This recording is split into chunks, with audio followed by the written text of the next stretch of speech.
there's a great quote, I want to say it's by Jacques Plante, that's along the lines of, how would you like a job where if you make a mistake, a big red light comes on and 20,000 people boo? And that's kind of the life of a goalie. Yeah. So when you're out on the ice, it could be a lonely job too. How do you combat that? Because like you say, the love of hockey is that camaraderie and friendship, and all of a sudden it might not be there because you're the only one at that end of the ice. Yeah, I mean, it's definitely, there are some games where you feel more so alone than other games, but it's just like, for me, part of being a goalie was just being there for my teammates. Like I said, like I never wanted to leave the ice. I always wanted to be able to help out during a game. Mm-hmm. So whether or not like I'm with people on the ice, like I know we're down a goal maybe, and they're going to get one more scoring chance, and the guys are going to need me to make a save if they want a chance of coming back or whatever it is. But just being able to do what my teammates need from me is something that I really relish. And like, that's what the elation after a game, after you win, is like, all right, I did my job. Like I helped the team win. Like that's the feeling that you crave, after games, especially. You think that's important to have that kind of hunger of, I want the puck, give me the puck, I want a chance at this. And it's not a cockiness of I'm better than everyone else, but it's just like that hunger to contribute. It's important, but how can that be instilled in the young kids, the mites, squirts, peewees? Yeah, so I think, like you said, it's more so of a hunger to help out the team, a hunger to make sure that you don't let anyone down on the team. And it is a part of, it's a fine line, right? Like I want the puck all the time because I think I can score, or do I do something else that might help the team win? And I think it's something that you learn how to do. I remember the feelings of jealousy and anger when I wouldn't play a game, when I would get, I was playing backup goalie that day as a kid, and I was just like kicking the sand and, why is this happening? I just didn't really understand it. And then as I kind of went through the process, like, hey, be that guy on the bench that's picking teammates up and do all these things the right way. Because at the end of the day, like part of your resume as a player isn't just what you do on the ice. It comes down to how you are as a person, how you are as a teammate. I've seen guys with world talent, like just some of the best talent I've ever seen in the world, and they just have a rotten attitude and they end up just not making it. They end up fizzling out because of that. And so I think for me, I saw that a lot. And, as I got through junior and college, and especially when I got to pro, and I was supposed to be this big prospect, but at the start of the year, I lost my first 5 pro games, and I ended up backing up the first half of the season. I really had to make sure I wasn't getting sent down to the next level, to the East Coast League. I had to make sure that, maybe I wasn't performing the best. I was still adjusting physically, but I had to bring something to the table to stay up there. And so I decided to always be laughing, always be picking guys up, cracking jokes, keeping it light, while at the same time working my bag off in practice and making sure that guys are ready to play that next day.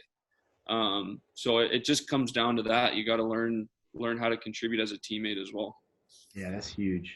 Yeah, that's something I've noticed about Thatcher. He's competitive with everything he does too. Like whether it's a rebounder. Saw me on the golf course, man. I almost snapped a couple clubs. Or golf is a solo game, so I can kind of be a little bit harsher on myself because I'm the only teammate I have. Totally. I remember playing spike ball, and me and Jake are up 10 points, and he found a way to come back because he's like, I'm not losing this game. Well, I think you just let your foot off the gas. I guess I did. But it's also a combination of like, this guy, he's got it up there. He's competitive. He's going to find a way to win. And that's what I've noticed with some high achievers. Like the way you do one thing is the way you do everything, just dial it in all the time, wanting to get better and wanting to lift the teammates up. And dude, I wish we were teammates. So I feel like you'd be a cool guy to play for. Dude, it's so fun. I'll let you know, like if a D-man blocks a shot, like I'm the first guy letting them know, like, hey man, unreal block. Like that's sick. Great job.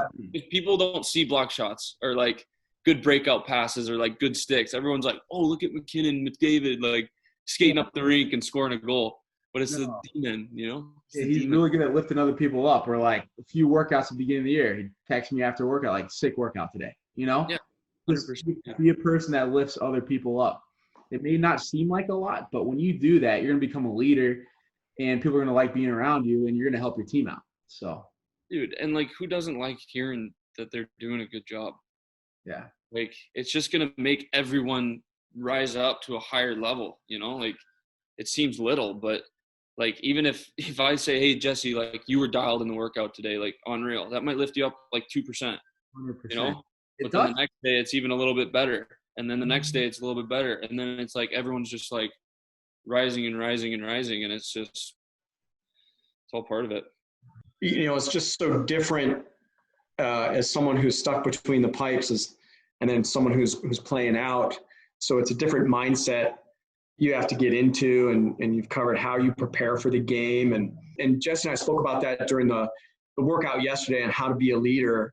And it's not always from the physical attributes. It's how you pump up the teammates and how you just create a nice atmosphere. What ways have you picked up your teammates on the bench?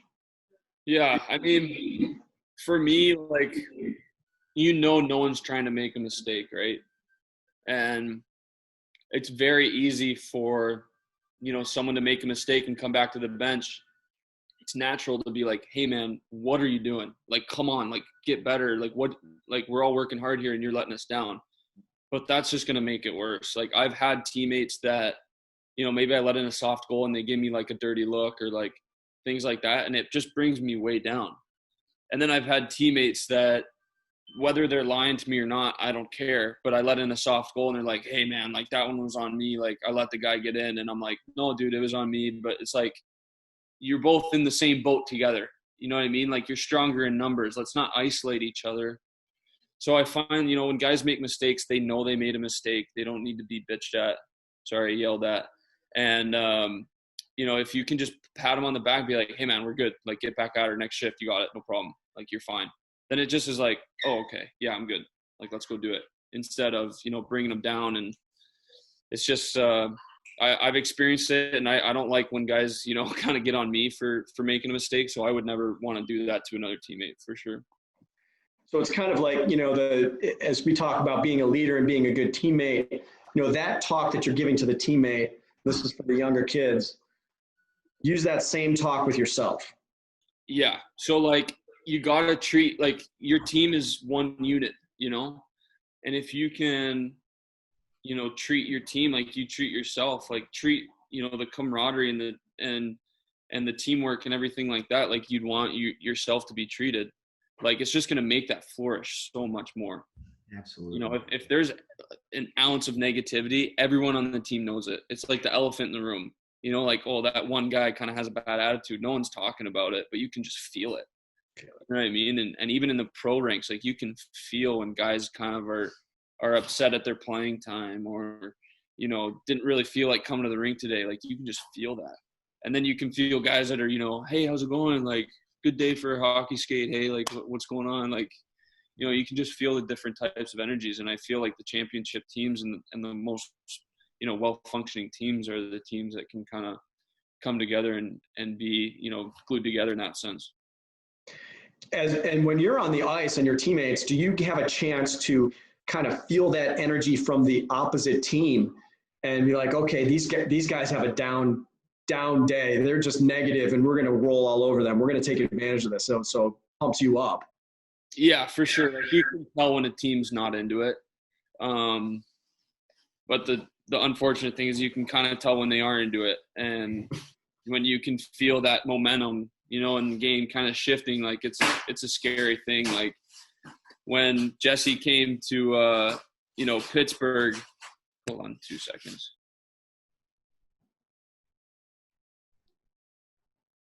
When Jesse came to Pittsburgh, we were just talking about this game.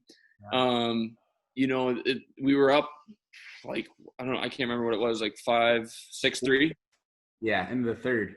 Yeah, in the third period. And like the Penguins just decided to, like, change the game. and they scored one, they scored two, they tied it up, and then it's like, all right, like there's no comeback. Like you could tell that they were all in it together, right? Like those couple of goals just like brought the team together, and then it was over. You know, they ended up scoring and winning, but you can definitely feel both sides of it, like the good and the bad. Yeah, I was in Pat. You don't know this. I was in Pittsburgh over Thanksgiving, visiting my family, and I went to the Penguins game, and Thatcher was playing that night, so I got to see him play. Craziest game I've ever been to, though. I felt, dude, my dad still talks about that. Like, man, I feel so bad for Thatcher in that game. There was nothing he could do. Yeah, but deep down inside, your Penguins won. So. Yeah. I mean, it's one of those things when Evgeny Malkin decides he's going to win the game, there's not much you can do. Yeah. There's a few players in the league that can actually dominate like that, and he decided he was winning that one, so he turned on the Jets a little bit. Only so much you can do, but that's when you rely on that foundation of confidence, like you talked about, and Yeah, but then I relied on you after the game because I wanted to go dig a hole and cry.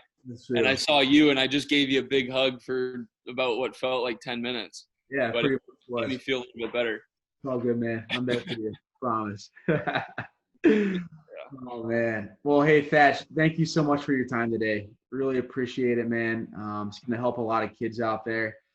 We're just trying to be those guys that keep leveling these kids up, someone that believes in these kids, because you know what? This guy's an awesome testimony to setting goals, working towards it. He's made an awesome life and career for himself, and awesome guy for all you kids to look up to out there. So, Thatch, thank you so much for your time today. Yeah, my pleasure, man.